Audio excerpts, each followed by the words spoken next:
हम डिस्कशन कर रहे हैं भारतीय राज्य व्यवस्था से संबंधित मेंस आंसर राइटिंग। किससे संबंधित? भारतीय राज्य व्यवस्था से। क्वेश्चन है, भारत में न्यायिक पुनर्विलोकन के सिद्धांत के विकास की तार्किकता पर चर्चा करें। किसके सिद्धांत के विकास की? न्यायिक पुनर्विलोकन के, जुडिशियल रिव्यू।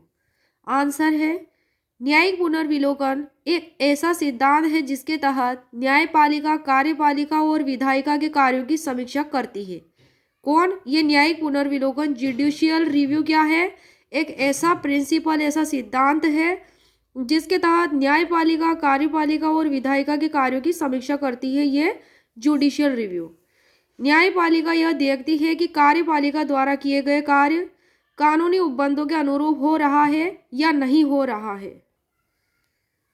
साथ ही विधायिका द्वारा बनाए गए कानून संविधान के आधारभूत सिद्धांतों से सुमेलित हो रहे हैं या नहीं हो रहे हैं। तार्किक आधार पर देखें तो यह शक्ति के पृथक्करण के सिद्धांत के अनुसार ही सही है। जैसे कि एक अंग कार्यपालिका द्वारा किए जाने वाले कार्य की कोई अन्य अंग यानी कि विधायिका गाइडलाइन तैयार करे तथा कोई अन्य अंग जैसे कि न्यायपालिका इसकी समीक्षा करे। तो इस प्रकार क्या है? यह शक्ति के पृथक्करण के सिद्धांत के अनुसार देखा जाए तो यह सही है।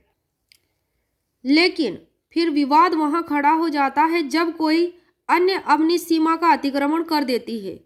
इनमें से कोई भी पालिका, जैसे न्यायपालिका, कार्यपालिका, विधायिका, इनमें से जो कोई भी अपनी सीमा का अतिक्रमण कर देती है, इन्फ्रिंजमेंट, तब ऐसा डिस्प्यूट वहाँ पे अराइज हो जाता है।